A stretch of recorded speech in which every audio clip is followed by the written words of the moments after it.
పశ్చిమ గోదావరి జిల్లా పెనుమంట్ర మండలం మార్టెరులో స్వాతంత్ర సమరయోధుడు ఉయ్యాలవాడ నరసింహారెడ్డి విగ్రహాన్ని మంత్రి బీసీ జనార్దన్ రెడ్డి ఆవిష్కరించారు.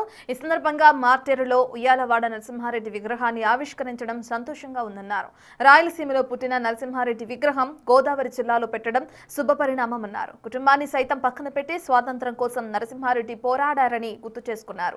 నరసింహారెడ్డి చరిత్ర అందరికీ స్ఫూర్తిగా నిలుస్తుందని చెప్పారు.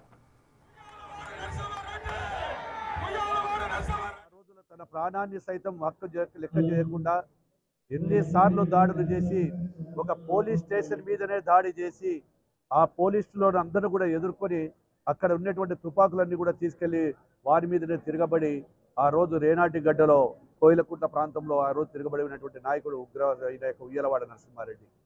అదేవిధంగా ఈరోజు ఈ ప్రాంత ప్రజలందరూ కూడా ఒక విప్లవకారుడికి ఇచ్చిన గౌరవం ఇది. ఒక విప్లవకారుడు దేశానికి స్వాతంత్రానికి ముందు కూడా చేసినటువంటి వారి పేర్లు మళ్ళీ రాబోయే కాలంలో ఆ విగ్రహాన్ని చూస్తే ఈయన ఉయ్యాలవాడ నరసింహారెడ్డి గారంట అప్పుడు స్వాతంత్ర సమరయోధుడిగా ఉన్నారు, విప్లవకారుడిగా కూడా ఉన్నారు.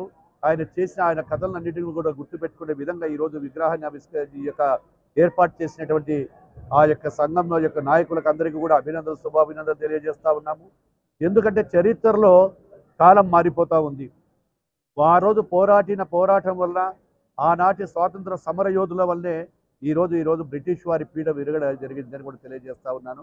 ఏది ఏమైనా ఆ మహానుభావుని స్మరించుకుంటూ మళ్ళీ ఇక్కడ విగ్రహాన్ని పెట్టినటువంటి వారికి అందరికీ కూడా అభినందనలు.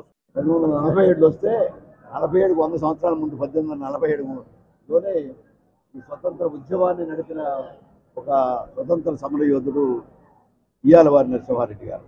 వారి విగ్రహాన్ని ఈవేళ స్ఫూర్తిదాయకంగా తీసుకుని ముఖ్యంగా మార్చేరు గ్రామంలో ఈ యొక్క రెడ్డి సేవా సంఘం వారి ప్రత్యేకంగా దీన్ని నిర్మించాలని ఆలోచన చేసినప్పుడు ప్రభుత్వ పరంగా మేము అంగీకరించాం. దాంట్లో ఈరోజు మా మిత్రుడు ఆ విగ్రహాన్ని ఆవిష్కరించడం, ఈ నరసింహారెడ్డి గారి యొక్క స్ఫూర్తిని ప్రపంచంలో చాటి చెప్పడానికి ఈ యొక్క విగ్రహ ఆవిష్కరణ ఒక రాతి విగ్రహంగా మేము చూడట్లేదు, ఒక సందేశాన్ని ఈ దేశానికి ఇవ్వడానికి, కానీ ఈ సందేశానికి భారతదేశానికి స్వతంత్రం రావడంలో ఒక స్ఫూర్తిదాయకమైన వ్యక్తి ఈనాడు సమాజంలో ఉన్నాడని చెప్పడం కోసం